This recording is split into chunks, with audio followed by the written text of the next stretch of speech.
안녕하십니까, 문시장입니다. 자, 이번 시간에는 제가 한 7개월 이상 이제 이 D5 카메라를 쓴 것 같습니다. 이제 한 1월 중순이었나 2월이었나 그때부터 썼으니까 이제 곧 한 8개월, 7개월, 8개월 정도 되는 것 같아요. 이제 사용한 지가. 그동안 이제 제가 어떻게 이 카메라를 세팅해서 촬영했는지를 좀 보여드리는 영상을 만들려고 하고 있어요. 그래서 제가 쓰는 세팅이지 이 세팅을 그대로 하란 말씀은 아닙니다. 근데 이제 제가 세팅을 왜 이렇게 했는지를 보시고 필요한 부분은 이제 적용하시면 될 것 같고요. 이제 불필요하신 부분은 이제 뭐 상관없이 넘기시면 되는 거고요, 일단.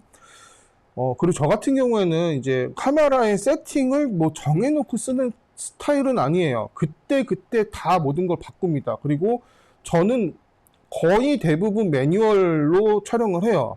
뭐 P모드나 A모드나 S모드 거의 안 씁니다. 특수한 경우가 아니면 쓰질 않아요. 거의. 뭐 예를 들어서 야외에서 행사를 한다 그러면 A모드나 S모드를 쓸 수는 있을 것 같아요. P모드는 거의 안 쓰고요.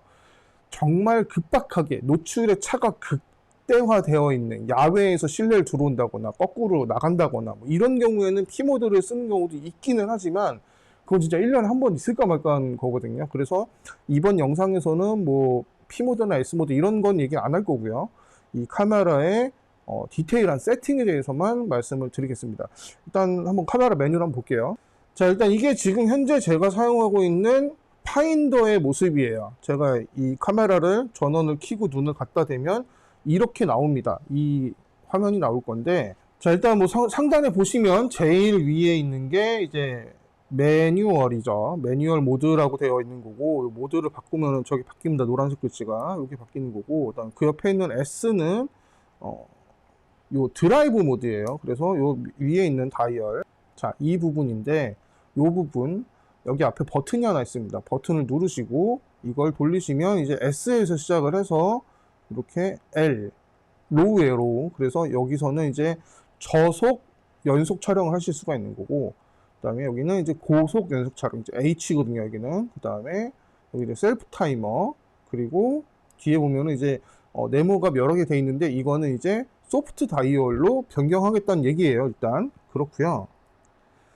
자, 지금 여기 보시면 이제 제가 이걸 돌릴 때마다 이제 상단의 메뉴가 바뀌는 걸 보실 수가 있는데, S는 말 그대로 싱글이고요. 한 장씩 찍히는 거. 그다음에 로우는 지금 저 옆에 숫자가 5라고 돼 있잖아요. 그럼 초당 5장을 찍겠다는 거예요. 이건 어떻게 바꾸시냐면요. 자, 여기 상단에 보면 버튼이 하나 있는데 여기 네모 버튼 있죠. 요거를 누르시면 메뉴가 바뀝니다.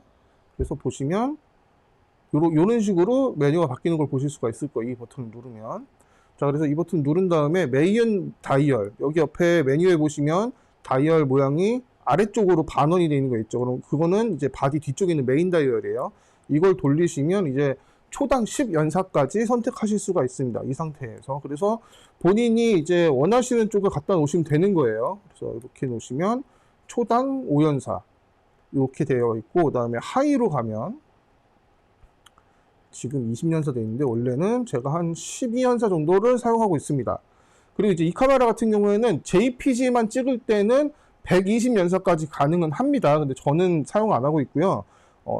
그것도 이제 JPG 120연사를 쓰게 되면은 좀 화질이 안 좋은 이제 미디엄 이하의 사이즈가 화질이 아니고 해상도가 낮은 그 사진만 찍을 수가 있기 때문에 저는 이제 라우 파일만 찍기 때문에 20연사까지밖에 안 나와요. 이렇게 되어 있고, 아까 처음에 보여드렸던 네모 여기 맨 끝에 있는 다이얼을 누르시면 여기서는 이제 앞에 다이얼과 뒤에 다이얼 조합으로 해서 모든 걸 다 바꿀 수가 있습니다. 이렇게 되면 이제 파인더 안에서도 모든 디테일한 설정을 하실 수가 있는 건데, 저 같은 경우에는 이것보다는 그냥 이 다이얼 돌리는 걸 더 선호합니다. 왜냐면 이제 굳이 버튼을 누르지 않고 이 다이얼만 돌려서 세팅을 바꿀 수가 있기 때문에. 자, 그래서 저는 평소에는 저속 연사에서는 초당 5연사를 사용하고 있고, 고속 연사에서는 초당 10연사를 사용을 하고 있습니다. 그런데 이제 가끔 가다가 말씀하시는 분이 눈을 진짜 심하게 많이 깜빡거리신다거나 아니면 원고를 읽기 위해서 고개를 숙이고 말씀하시는 분들이 계시면 그때는 20연사까지 올려서 촬영할 때도 있어요. 하지만 보통은 10연사 아니면 12연사 여기서 왔다 갔다 합니다. 일단 드라이버는 이렇고요. 자, 그 옆에 보면 이제 AFS라고 써 있는 거 보이는데 이 버튼을 누르면 이제 AFS가 노란색으로 들어오는 거 보실 수가 있을 거예요. 자, 이 카메라로 보여드리면 자, 이쪽에 바디 이쪽에 버튼이 하나 있습니다. 지금 여기 가리는데 이 버튼, 이 버튼을 누르시면 자, 이 버튼을 누르시면 저 AFS가 왔다 갔다 하시는 걸 보실 수가 있어요. 자, 그래서 이 버튼을 저거는 아시는 분들은 아시겠지만 그냥 처음부터 말씀드릴게요. 자, 이 버튼을 누르시고 요 다이얼, 앞과 뒤의 다이얼 조합으로 돌리시면 MF와 이렇게 되면은 매뉴얼 포커싱밖에 안 되는 거죠. 자, 이렇게 되면 AFS 셔터를 반 셔터를 누르면 초점이 맞으면 고정되는 AFS 싱글, 그다음에 AFC, AF 컨티뉴어스죠. 그 반 셔터를 누르고 있는 동안에 계속 초점을 추적하는 모드가 되겠고요. 요건 이제 뒤에 메인 다이얼로 왔다 갔다 하시면 돼요. 이 상태에서 앞에 다이얼로 왔다 갔다 하면 이제 저기에 네모 안에 또 네모가 있죠. 이거는 싱글입니다. 그래서 저 빨간색 다이얼, 이 빨간색 다이얼이 된다. 이 빨간색 네모 요 부분에 이제 포커스를 맞추겠다는 거죠. 앞에 거 한 번 더 누르면 이제 와이드 S가 나오는데 여기에 얼굴이 있죠. 그래서 얼굴을 추적을 합니다. 저 안에 들어와 있으면 눈을 추적을 해요. 한 번 더 돌리면 이제 전체 오토가 됩니다. 오토. 예, 지금 왜 저거밖에 없지라고 하시는 분들도 있으실 거예요. 근데 제가 다 꺼놨어요. 안 쓰는 거는. 자, 이렇게 되어 있고 AFC에 가면 똑같이 와이드가 있는데 이제 3D가 여기 들어와 있고요. 3D 같은 경우에는 이 상태에서 이제 이렇게 추적을 할 수가 있는 거죠. 얼굴을. 그 다음에 전체 오토, 완전 오토 요 모드가 있습니다. 저는 이것만 사용하고 있어요. 지금 현재. 자, 이렇게 사용 중이고요. 화이트 밸런스 같은 경우에는 저는 그냥 오토만 사용을 하고 있어요. 오토 화이트 밸런스만 사용을 하고 있는데 특수한 경우가 아니라면 만약에 조명에 딱 하나의 색온도만 갖고 있는 환경이라면 그 환경에 맞춰서 이제 제가 촬영을 할 겁니다. 그래서 지금 이거는요.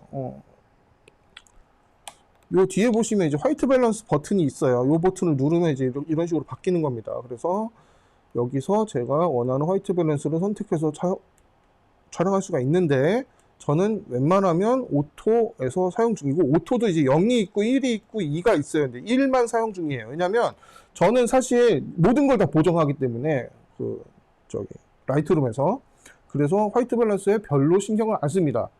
왜냐면 다 보정할 거니까. 그리고 이제 행사장 같은 경우에는 광원이 굉장히 여러 개가 있어요. 할로겐도 있고 이제 LED도 있고 제스트로보도 있고 하기 때문에 어디다가 정해놓고 찍는다는 건 솔직히 좀 말이 안 돼요. 하지만 여러분들은 뭐 켈빈도 정도는 쓰신다 그러면 좀 좋은 사진을 찍으실 수 있을 것 같은데 좀 이렇게 지저분해서 안 보여드리려고 캡을 껴놨는데 이 상태에서 WB 버튼을 누른 상태에서 앞에 다이얼을 뒤에 다이얼을 돌려서 K에 놓으시고 앞에 다이얼을 돌리시면 이런 식으로 색온도가 바뀌는 걸 보실 수가 있어요. 지금 팔에다가 점점 노래지고 있죠. 이런 식으로. 그래서 본인이 원하는 색온도에 갖다 놓으시고 촬영을 하셔도 되고요. 그 다음에 여기서 이제 OK 버튼이 있는 요 이제 그걸 뭐라고 해야 될까요? 이거 메인 셀렉터 요거를 옮기시면 이런 식으로 색상을 조금 더 디테일하게 바꾸실 수가 있습니다. 지금 현재 이 상태에서도 조금 더 차갑게 하려면 이쪽으로 가면 더 차가워지겠죠. 자, 이런 식으로 차가워지고 차갑다 못해 지금 붉어졌어요 사진이. 아니면 뭐 좀 더 위쪽으로 이렇게 가면 붉은색 계열, 그다음에 위쪽으로 올라가면 이 지금 검은색 점이 옮겨지는 쪽으로 지금 색상이 움직인다는 뜻입니다. 이런 식으로 색을 맞춰서 촬영하실 수가 있는 거죠. 그래서 특별하게 화이트 밸런스를 딱 맞춰서 찍고 싶다 그러면 이런 모드를 사용하시면 귀찮지만 좀 더 정확한 색상을 표현하실 수가 있을 겁니다. 근데 저는 오토만 사용 중입니다. 지금 요거만 사용 중이고요. 사무실이 제가 찍고 있는 환경이 좀 지저분하다 보니까 일단 조금 덮어놓고 보여드릴게요. 자, 그리고 이제 옆에 보면 이제 오프라고 되어 있는 거, 저거 이제 아마 자동, 뭐, 다이나믹, 뭐, 어쩌고저쩌고 그걸 거예요. 근데 저 사용을 안 해서 오프 해놨고요. 그 다음에 저 뒤에 맨 옆에 있는 SD, 이거는 이제 픽처 컨트롤입니다. 신기하게도 이 카메라는 자동이라는 모드가 있는데, 자동 쓰지 않고요. 저는 이제 표준을 쓰고 있어요. 왜냐면 저는 다 보정할 거니까. 여러분들하고 좀 다릅니다. 저는 사진을 무조건 보정해요. 그렇기 때문에 이런 모든 설정을 다 꺼놓고 쓰고 있고요. 그 밑에는 이제 화질 모드가 나오고 있어요. 저는 이제 저 라우 파일을 촬영을 하고 있고, 그 다음에 JPG를 파인, 화질은 파인, 해상도는 라지로 놓고 촬영을 하고 있습니다. 그리고 그 옆에는 FX라고 나와 있는 거, 저거는 그 현재 판형입니다. 지금 풀프레임이라서 FX가 나오고 있는 거고요. 저건 이제 임의로 바꿔주면 이렇게 DX 이런 식으로 나올 수도 있습니다.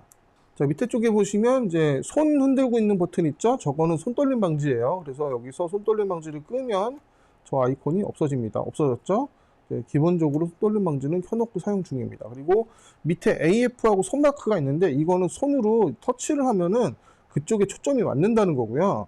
요 밑에 한번 더 누르면, 이 마크를 더 누르면 터치 셔터가 돼서 터치를 하게 되면 초점을 맞추고 초점이 맞으면 자동으로 셔터가 눌리는 세팅이 되겠습니다. 그래서 저는 지금 여기 같은 경우에 이거는 AF 이렇게 해놓고 쓰고 있는데 이거 자꾸 늘려서 바뀌어요. 그래서 거의 신경 안 쓰고 거의 안 씁니다. 사실 안 쓰고 있고.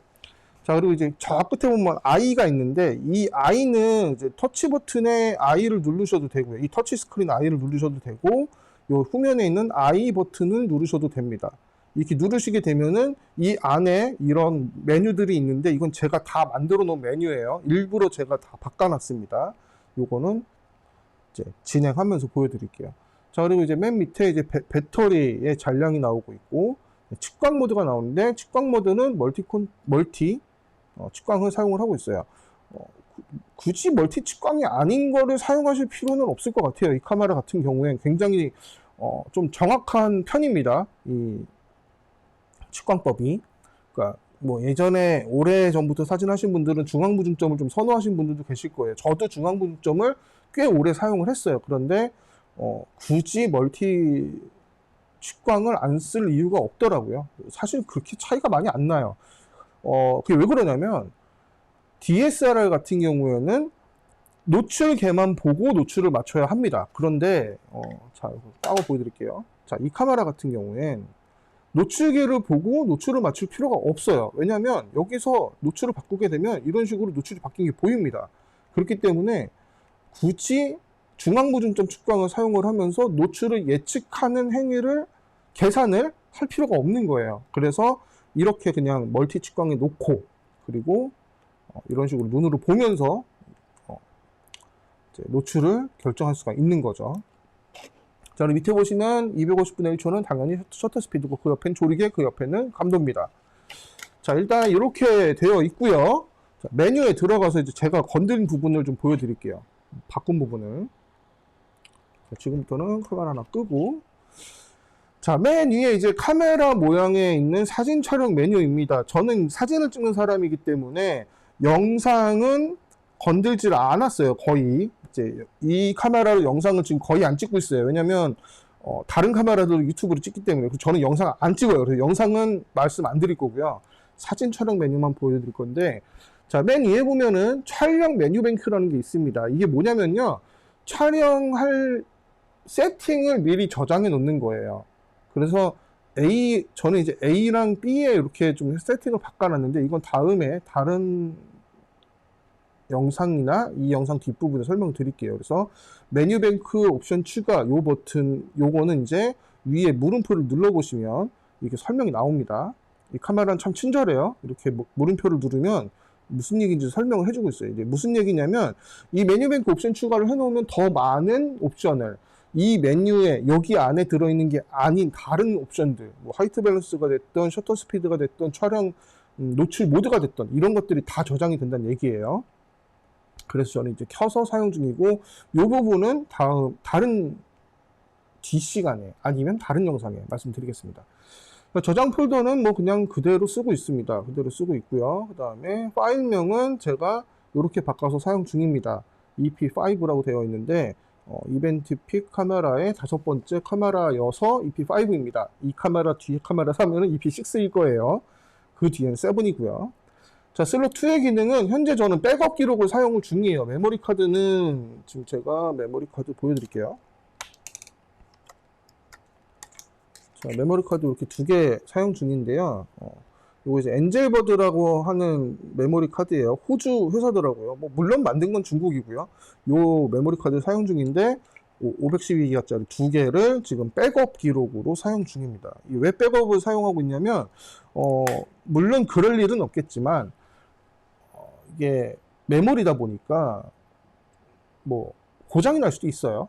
쓰다 보면은 아직까지 그런 경우는 없었어요, 사실은. 근데 뭐 정전기에 문제가 있을 수도 있고, 이 메모리 카드의 내구성에 문제가 있을 수도 있고 하기 때문에 그래서 백업 기록을 사용을 하고 있어요. 왜냐하면 사진 날아가면 저는 진짜 큰일 나요. 죽어야 돼요. 그래서 백업 기록을 사용 중입니다. 자, 이미지 영역. 이거는 이제 아까 나왔던 이제 판형에 대한 건데, 뭐 이거는 FX에다 놓고 쓰시면 되는 거고요. 그다음에 화질은 아까 말씀드린 대로 이 화질을 사용 중입니다. 라우의 JPG 파인. 평소에는 JPG 베이직을 쓰는데 내일 촬영할 게 사실 JPG 현장에서 고화소를 줘야 되기 때문에 JPG 파인을 놓고 찍고 있고요. 화상 사이즈. 가끔 이제 그거 물어보시는 분들이 있어요. 화상 사이즈가 왜 안 바뀌냐? 왜 여기서 안 바뀌냐? 이렇게 물어보시는 분들 계시는데 여기는 화질이고요. 여기가 해상도예요. 이 밑에가. 화상 사이즈에 가시면 라지, 미디엄, 스몰. 그 밑에 이제 써있죠. 8256픽셀, 6192픽셀, 4128픽셀. 요 픽셀대로 찍힌다는 얘기입니다. 그래서 이 카메라로 스몰로 찍어도 긴축이 4128픽셀로 사진이 찍힙니다. 굉장히 큰 사진이 찍히는 거죠. 이렇게 돼도. 그래서 보통은 스몰로 놓고 찍고 있어요. 이거는 JPG예요. 라우가 아니고. 근데 이제 내일은 좀 고화소 사진을 전달해야 될 일이 있기 때문에 이건 라지로 세팅을 해놨습니다. 라우 촬영이라고 되어 있는데 이 카메라는 무압축이 없어요. 니콘에서 어떤 회사랑 제휴를 해서 라우 파일에 대한 압축에 대한 기술을 개발을 했다고 합니다. 자세한 건 잘 모르겠는데 그래서 이 카메라는 아예 무압축이 없고 무손실 압축과 고효율 압축 화질 우선, 그다음에 고효율 압축이 있습니다. 근데 테스트를 해봤는데 뭐 별 차이는 없고요. 무손실 압축이 파일 사이즈가 굉장히 커요. 그래서 저는 그냥 고효율 압축이지만 화질 우선 요 모드로 촬영을 하고 있습니다. 사실 제가 찍는 사진에서 별반 차이를 못 느끼겠어요. 그래서 여기다 놓고 찍고 있고요. 뭐 ISO 감도 설정 여기 들어가면 감도를 바꿀 수가 있는데 이 감도는 카메라 밖에서도 바꿀 수가 있죠. 이제 감도 요 이제 앞에 요 셔터 옆에 있는 요 버튼을 누르면 감도를 바로 바꿀 수가 있기 때문에 저기서 바꿀 일은 없습니다. 자, 밑에 화이트 밸런스 또 나왔죠? 화이트 밸런스 저는 오토 쓰고 있고요. 픽처 컨트롤 저는 이제 SD 스탠다드 표준 쓰고 있고요. 여기에 들어가시면 여러 가지를 바꾸실 수 있는데 요거는 매뉴얼 참조해서 한번 공부 한번 해보세요. 필요하신 분들은 이제 잠깐만 보여드릴게요. 이제 픽처 컨트롤 같은 경우엔 바꾸면 이런 식으로 색이 바뀝니다. 자, 보면 요 선명하게랑 스탠다드랑 비교해 보시면 좀 다른 부분이 있어요. 이제 콘트라스트가 세지고, 그다음에 인물 모드, 풍경 모드, 단조롭게, 뭐 그다음에 꿈, 뭐 이런 게 있는데, 뭐 이런 식으로 아침, 팝, 뭐 되게 여러 가지가 있어요. 이제 플래그십답지 않게 이상한 필터들이 많이 들어 있어요. 요거는 필요하신 분들이 사용하시면 되고요. 저는 일절 사용을 안 하기 때문에 다른 거 잘 모르겠어요. 색 공간은 sRGB 쓰시면 됩니다, 여러분들은. 저는 이제 어도비 RGB를 왜 사용하고 있냐면 제 모니터가 일단 광색형 모니터라서 어도비 RGB가 보입니다. 일반적인 모니터에서는 어도비 RGB가 안 보여요. 그렇기 때문에 굳이 어도비 RGB 쓰실 필요는 없어요. 근데 저는 어도비 RGB를 사용을 하고 있고요. 저는 이제 출력을 사진을 뽑게 되면 제가 갖고 있는 프린터로 직접 뽑습니다. 그래서 어도비 RGB를 사용하고 있는 거니까 참고만 해주시고요.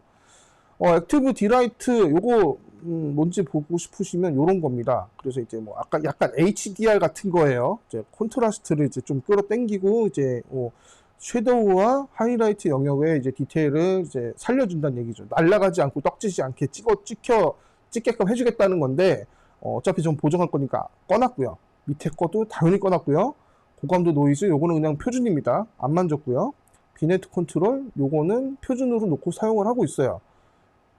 자, 회절 보정은 이제 이 렌즈의 회절을 이제 카메라에서 보정한다는 건데, 뭐 이건 좋은 기능이니까 켜놨고요. 자동 웨드컷 보정은 왜 같이 들어오는지 모르겠어요. 이거는 뭐 만질 수가 없더라고요. 라우 파일이어서 그런지 모르겠는데 바뀌지가 않고 있고요. 자, 사진 플리커 현상 감소. 이 플리커가 뭔지 모르시는 분들은 별도로 검색을 한번 해보시길 바랄게요. 이제 플리커는 간단하게 말씀드리면 LED 조명 같은 것들은 주파수가 있습니다. 그 조명에 고유 주파수가 있는데 보통은 60Hz이고 요즘에 이제 플리커 프리 LED 조명 같은 경우에 플리커가 전혀 일어나지 않는 조명이에요. 이제 형광등 밑에서 사진 찍을 때 깜빡깜빡깜빡거리는 거, 이제 그거를 플리커라고 그러는데, 플리커 현상 감소 기능이 있습니다. 그런데 좀 꺼져 있죠. 이거는 제가 유동적으로 켰다 껐다 하고 있어요. 필요할 때 켜서 사용하고 있기 때문에, 현재는 오프로 되어 있는데, 현장에서 필요하면 요거는 켜서 사용을 하고 있습니다. 측광 방식, 제가 멀티 컨트롤 말씀드렸고요. 플래시는 꽂혀있지 않아서 지금 안 나오는 거고요. 자, 초점 모드는 AF-S고, 초점 영역은 싱글 포인트고요. 자, 여기서 지금 제가 다 꺼놨어요. 나머지는 안 쓰는 것들은 이렇게 꺼놨기 때문에 안 나오는 겁니다. 아까 자, 피사체 인식 옵션, 이거 자동도 있고 인물도 있는데요. 저는 웬만하면 인물이기 때문에 인물에 갖다 놓고 쓰고 있습니다. 손떨리 버전 켜져 있고요. 자동 브라켓팅, 요거 브라켓팅 사용하시게 되면은 여기 들어와서 이제 만질 수가 있는데, 저는 아시다시피 라우 파일로 촬영을 하고 있기 때문에 굳이 브라켓팅까지 해서 촬영할 필요는 없습니다. 그래서 사용 안 하고 있고요. 다중 노출, HDR 합성 이런 거 매뉴얼 참조하시면 되고요. 인터벌 촬영, 요거 이제 제가 설정해 놓은 시간 동안 자동으로 촬영되는 인터벌 모드고요. 그거를 찍은 것 같고 동영상을 만들 때 타임랩스 동영상 기능을 쓰실 수가 있습니다. 초점 시프트 기능은 이제 초점 포커스 스태킹이라는 게 있는데, 조리개 가지고 이제 심도를 확보하지 못할 때 사용하는 기능이에요. 근데 제가 쓸 일은 없어서 저도 한 번도 해본 적은 없습니다. 일단 여기는 이렇게 되어 있고요. 자, 요 B로 가면은 바뀌는 거는 사실 몇 개 없는데, 밖에서 보여드릴게요. 여기서. 자, 일단 위에 보시면 상단에 여기 요 부분, 요 빨간색 커서가 가 있는 요 부분 보시면 스트로보가 강제 발광 금지가 되어 있습니다. 이게 무슨 모드냐면은, 이건 보통 이제 무대 위에 있는 한 사람을 찍을 때 쓰는 이제 제 세팅이에요. 그때는 무대 조명을 그대로 사용하기 때문에 스트로보를 그냥 강제로 발광 금지시키게 됩니다. 스트로보를 쓸 필요가 없기 때문에 굳이 제가 손으로 껐다 켰다 안 해도 되는 거죠. 이렇게 되면. 자, 그리고 AF-C로 되어 있는데, 이제 인물 한 사람만 찍기 때문에 AF-S를 쓸 수도 있지만 이 사람이 왔다 갔다 움직일 수도 있잖아요. 그래서 AF-C를 갖다 놨고, 그 다음에 와이드 S 에어리어, 요 에어리어는 요 포커스가 맞는 거는 이제 와이드 S로 나왔고요. 그 다음에 인물 추적으로 해놓고 사용 중입니다. 그리고 지금 현재 지금 요게 바뀌면서 지금, 자, 여기 보시면 지금 A 모드로 바꿨을 때 셔터 스피드 값이 이렇게 돼 있잖아요. 지금 보시면 250분의 1초 F4에 ISO가 1000인데 이거를 B로 바꾸면 60분의 1초 F8에 ISO가 800이 나왔습니다. 근데 이거 제가 세팅해 놓은 게 아니고 기존 먼저 찍었던 사진이 이 값을 갖고 있어서 저장을 하고 있을 뿐이에요. 이거는 항상 바뀝니다. 저는 뭐 정해놓고 쓰지 않아요. 감도도 뭐 왔다 갔다 이게 유동적으로 사용하기 때문에 요렇게 뱅크를 저장을 해서 쓰고 있어요. 그래서 A와 B를 왔다 갔다 하는데, 이거를 움직이는 방법이 저 메뉴에 들어가서 하는 게 아니고 여러 가지 방법이 있습니다. I 버튼을 누르면 여기 샷 뱅크가 있는데 요렇게 옮길 수도 있어요. A, B를. 근데 앞에 보시면 앞에 보시면 버튼이 3개가 있는데 가장 밑에 있는 버튼을 누른 상태에서 메일 다이얼을 돌리면 이렇게 A, B를 왔다 갔다 할 수가 있습니다. 그래서 제가 주로 사용하는 2가지 세팅. 만약에 다른 세팅이 더 필요하면 C나 D에다가 넣어놓고 또 세팅을 만들어 놓을 거예요. 그래서 왔다 갔다 하겠죠. 그것도 현장에서 유동적으로 결정을 해서 이제 사용을 하고 있습니다. 자, 지금까지 사진 촬영 메뉴였고요. 다음 영상은 사용자 설정 메뉴입니다. 시청해주셔서 감사합니다. 뉴스정이었습니다.